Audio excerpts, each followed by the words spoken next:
Hey y'all, what's up? Jami, that's me here, honey. Welcome back to the channel. Listen, we talked about B.Simone and her ex-best friend falling out, girl, and B.Simone starting this new podcast. Some people felt like it was hella shady for her to be asking about that damn chair. Like, girl, what is this giving? I saw nothing wrong with it. I think B did what she needed to do. She understands marketing and everything. I love the video. And that was her way of making a major comeback. It is what it is. The two ladies are just going in two separate directions, and they're definitely on two different roads when it comes to their spiritual path. I do not believe not one person is more innocent than the other, but what I have noticed is that Miss B.Simone has definitely, I personally feel like, been, you know, kind of subliminally saying things over on her page to me. Like, I know she had reshared this post that says narcissists be like, and one of the things that was on there, it says let me see, which one was it? I think it was, yeah, I abuse you in private. This is what it said. Yeah, I abuse you in private, but I can't deal with you right now. I have to get to church and lead the Bible study. Listen, when B.Simone said that, I 1000% felt like that was, again, shade to Miss Megan. And I always question if, in my opinion, and I'm not saying Megan is a bad person or anything, or that I don't support her going solo or being on her podcast. I'm just raising questions. Now, granted, it could have been about anybody, but when she said, yeah, I abuse you in private, but I can't deal with you right now, I have to go get to church and lead Bible study. That leads me to believe that how a person portrays themselves on the outside ain't really who they is on the inside. And there were things that Megan said in her interview with Dear Future Wifey that had me kind of questioning, like when she labeled herself a heathen. She said something about her being a heathen and her learning about herself this past year, which is that she could be manipulative in situations, right? She could persuade you to kind of go along with what it is that she wants, X, Y, Z, ABC. So I was like, it's something about, just like people feel like there's something about B.Simone they can put their hands on, I feel the same way about Megan. And then one of the questions that came to my mind before I even saw this post was is she who we get of her, is that her behind the scenes? And I feel like possibly some of it, but not 100% completely. So when I saw this post from B.Simone, I was like, could I have been right? Like, you sit up there, abuse them, cuss them out, say whatever it is you want to say, and then gotta go over here in front of the people and portray God this, God that, God this, God that. It's giving Gucci this, Gucci that, Gucci everything, Gucci everything, Gucci everything. You know what I'm saying? But I'm just posing a question for myself because that popped up in my head. You know, do I think Megan is a bad person? I don't think that she's a bad person. They may just had a bad moment in their friendship. And we all do. It doesn't make us a bad person. It doesn't mean that God is going to love this person more than he loves that person. That's just not how that should go. We all have different journeys, different personalities, different responses to shit. We're just all different individuals, okay? We are. So, yeah, I don't think God is going to go on and love Megan more than he loves B.Simone, because Megan is more deeper in her walk with Christ or spirituality, Christianity, whatever it is for her, than B.Simone is. I think he going to love them just the same, damn near on the same level. It is what it is, okay? So, yeah, I did get a chance to listen to B.Simone's podcast. I thought it was pretty good, you know. She talked about a few things. You know, she talked about her dad and writing a letter and being on a different journey and path and what she's trying to get to. And she also kind of touched on exactly what I thought as far as the reason why they broke up. I felt like B.Simone was torn between being who the hell she are or who she is, and also showing the people that she's all in for God. And I feel like there was some conflict there. She couldn't show up the way that Megan showed up on that podcast, and she had to figure out her way of where she could really be herself, where her spirituality meets the funny part of her and the true part of her. So I feel like that's where she is now on the journey, and her being able to do her podcast solo allows her to do it on her terms and how she chooses to do so versus conforming to what somebody else may want. And that's completely okay, because everybody, like, don't nobody like to be controlled like that. So, you know, it was a good podcast. I would advise y'all to check it out if you care. If you don't like B.Simone, that's cool. You know what I'm saying? If you don't like Megan and you don't want to listen to her either, that's cool too. Like, we all have our choices, and that's the beautiful thing about life. We get to choose what we decide to take in. Okay? Yep, she talked about her L's and things that she's taken and stuff. So yeah, you know, I think it's cool. I don't know if I'm gonna catch every episode, but I definitely caught that one. I had already listened to it via the podcast, but then I saw that she uploaded the video, and so I was like, oh, let me check out the video. And it's pretty dope. I like how she does the vlogs and stuff in the beginning of the video before she really gets into the podcast. And she was super nervous about it, and I'm like, it's all good. Like, okay. You know, I guess she was nervous about the fact that, one, she probably didn't know how the audience was going to perceive her, considering the fact that she had to break up with the group. And she probably was worried that it was going to fail, you know, and it probably would be another moment where she's going to be judged critically, as she has been in the past for other L's that she has taken. So, yeah, but y'all let me know if y'all checked out B.Simone podcast, if you watched the video, if you thought that it was good. Let me know your thoughts and comments down below. Next up, I want to talk about Aoki Lee, because this situation with her dating a 65-year-old man is absolutely 1000% disgusting to me, and I feel like he should be looked at as a pedophile. Like, I understand that kids are now legal at the age of 21, but I still feel like until you're 25, you're still kind of like a baby to me, especially when you're in college and stuff, and there are things that you just still need from your parents or whatever, and you're just still learning about yourself. Like, I feel like you're still a kid. And when you look at her body, I feel like Niecy, shout out to Niecy Dixon, she said it best. Like, she has a little girl body. I feel she has a child's body. And the fact that you over here interested in this old man, and this old man, it's more so the old man being interested in you at the age of 65. Girl, you are old enough to be his damn grandchild, if not his great-grandchild. Hello? Like, that, I ain't like you. And after she got her ass drug on social media about her dating him, now they want to come out and talk about the fact that they're over. Saying last week it seemed like Aoki Lee, the 21-year-old daughter of Kimora Lee and Russell, she had a new 65-year-old boyfriend, but according to people, whatever was happening between Aoki and the restaurateur Vittorio, I think that's his name, Asafa, is no longer. So People magazine is now saying that they are no longer together. All right, they're saying that it was a concern, which is the reason why they broke up. Now, I don't know if the mama or somebody caused the concern, but there was a concern. They're saying that 4 days after it was confirmed and caught that she was over there dating this old ass man, let me see who is, not only is it over, they're saying it was never a thing. It was definitely a thing, because she sat her ass up there on the live and kept calling him baby this and baby that. All right, any words you want to share, baby, to the people as an anonymous person? Like, she was flexing that old man for sure. Okay, so whoever is giving this tea, trying to like the Simmons family tells, it's a source. It ain't nobody but Kimora. Kimora, in my opinion, and allegedly came to People, and she's trying to spin the narrative of what's going on with her daughter, saying not only is it over, it was never a thing. Aoki is learning to navigate her private life in a public sphere. They're saying that, they're saying it can be difficult for her. However, Kimora was concerned to see her daughter in that kind of relationship due to what she herself went through. Kimora, sweet my love, you already knew that your daughter was dating this man, and in my opinion, and I truly feel like you didn't care until you heard what we had to say about it. And now that you see we are dragging you accordingly and the tea has leaked, you want to come back and try and change the narrative about what we've already seen. Absolutely not. You knew about it, and we were disgusted. Now, I will also say this. I will give you this.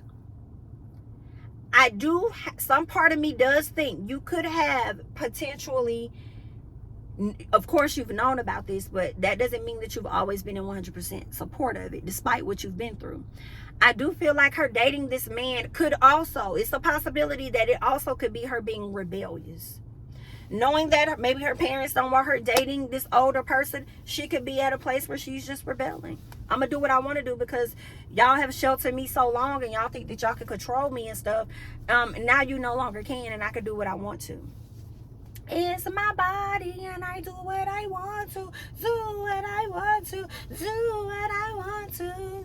You would date him too if your dad cut you off too. Hello? That's what it's giving. All right, So her daddy cut her off. She ain't got no coinage or whatever the case is. So she decided to slide over there with that man. Do I hate it? Absolutely. I am 1000% cringe the fuck out.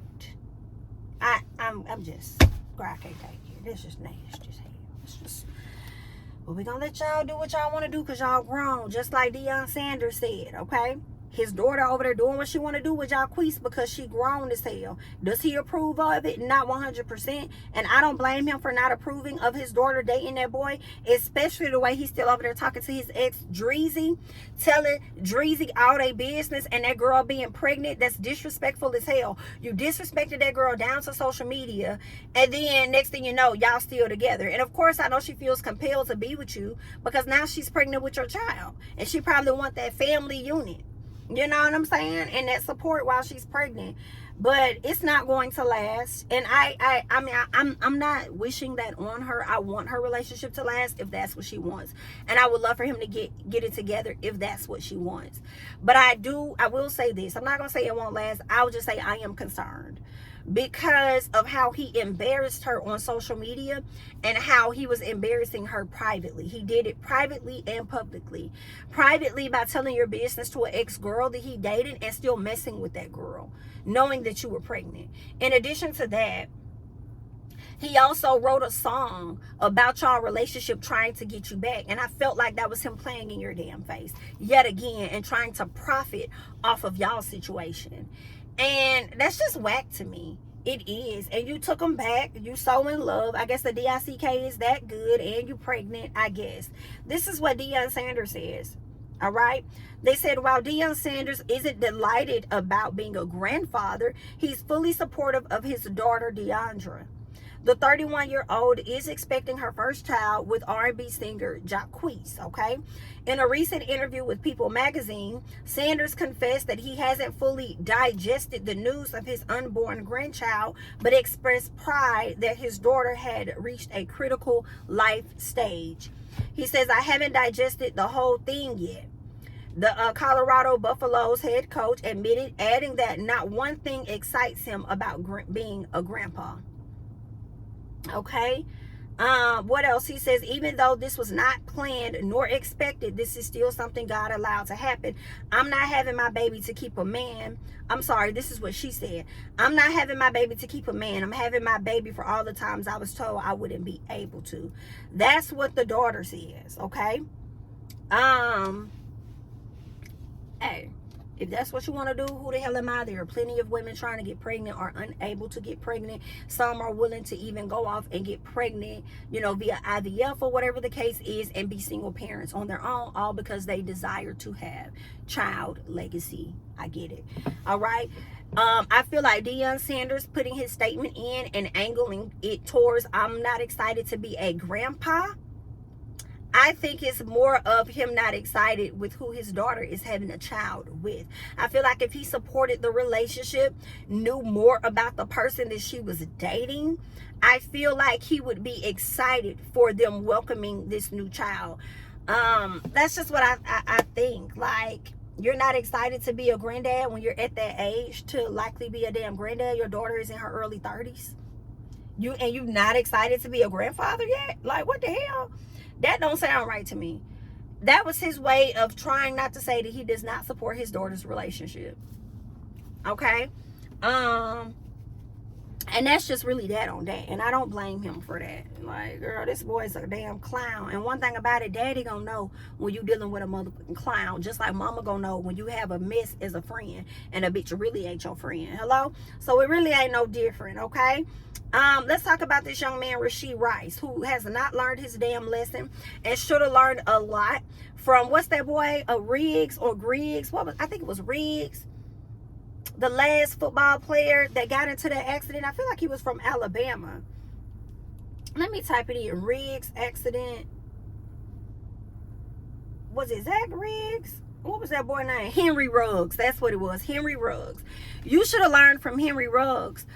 When he had that DUI and he ended up hitting that car And the white girl was in the car screaming, trying to get out, and she couldn't get out. She was in the car with her dog, and the car, I think, exploded, and she died in that car with her dog. You should have learned from him. Y'all keep doing this stupid shit, and it really kills me. Like, it's enough for dumb people to do it on the road, everyday civilians, regular people.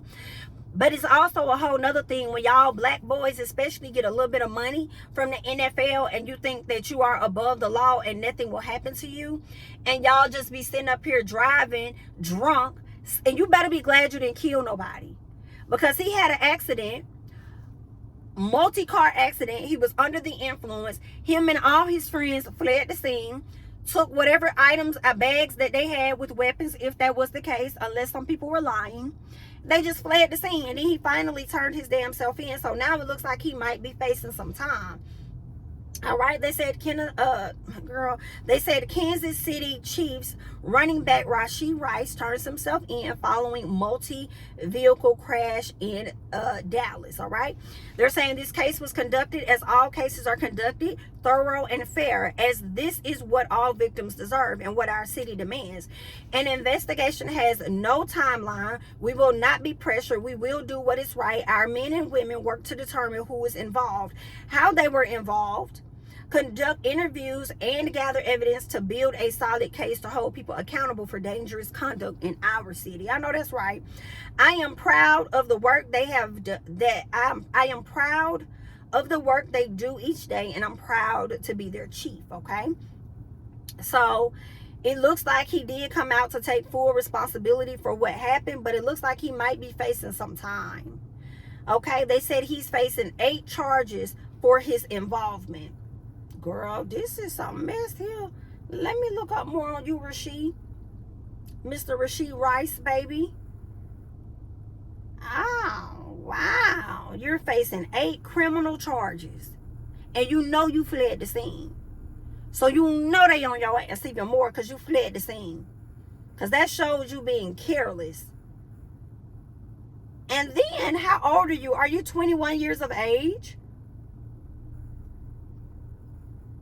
I'm not sure. Let me see how old this young man is, because I cannot take it. You're 23 years old, as if that makes things any better, is what it's given. Are you 23? Yeah, you are. You was born in the year 2000. What a dummy. And you were really good, they say. And now here it is. Okay, they're saying that on Wednesday, Dallas police said arrest warrants have been issued for Rice for 1 count of aggravated assault, 1 count of collision involving serious bodily injury, and 6 counts of collision involving injury. Baby, they finna get you on something. And you better hope to God that they did just give you probation. You better hope. I don't know if that's something that they are going to do. But I don't know if you're still on a team or whether you've been kicked off of a team because of this. And it's crazy because y'all boys who be going off, getting in trouble like this when y'all are in the NFL, y'all always, most of the time, be hanging around the wrong fucking niggas. The dudes that ain't got SHI going for themselves, and the main dudes that be riding your coattail to flex to other people, using you as a flex to other folks. Like, yeah, that's my homeboy, that's my best friend. Oh, I'm pulling up in the club. Hey, you want to get in this section? Yeah, that's my homeboy Rashi Rice section. Like, you could get over here. Like, they be using you. And you a fool. And I wouldn't be surprised if they were the very ones that hyped your ass up for you to get in this car, drink whatever you gonna drink, hype you up, and then it leads to this damn accident. And guess who's being held accountable? Not them. It's given just you. You a fool. You are a fool. And I hate it for you. I hate it for you, honey. We're gonna have to see how this play out. But either way, good luck. Because, girl, no ma'am. Y'all could never hype me up for that shit. Go away from me with this. I love my life and my money too damn much for me to get in a car drunk. And I'm finna hit all these damn people. And then I get up and I leave the scene not knowing if anybody is unalived. With a lack of care in the world, I'm able to get up and walk away. So let me do just that. What were you on? And then you did this in the daytime. Broad daylight, speeding down the street when you know it's multiple cars on the road. If y'all want to be race drivers so damn bad, go join NASCAR. You got enough money to go and get your own NASCAR team started. So when you're done with being in the NFL, you clowns, you can go and start working on learning how to be a race driver, a race car driver. Since you want to test the limit so damn much, at least make it work for you financially. Go and get you a team that you sponsor or build your own. And then once you're done, create that long money, and you can either go be a race car driver yourself, or you can continue to manage and sponsor a team and get coin back. Y'all don't be thinking. Y'all be dumb as hell. Y'all be getting these accolades and these opportunities and still moving with a hood ass mindset. Now, granted, you could grow up in the suburbs all day and not be around the hood, but for some reason, some kids that grow up in the suburbs and stuff still feel the need to have the mentality like they from the hood. Hey, King Harris, T.I. son, how are you? Girl, and that should be getting y'all messed up every time, child. I can't. But like I said, I'm going to let y'all do what y'all going to do anyway, because that's just how y'all is, honey. So, good luck. That is all that I got. I'm Jami, that's me, honey. Don't forget to like, comment, subscribe, share my videos. Follow me on Instagram and Twitter at Jami, that's me. And I'm going to catch you guys in the next one. Bye-bye.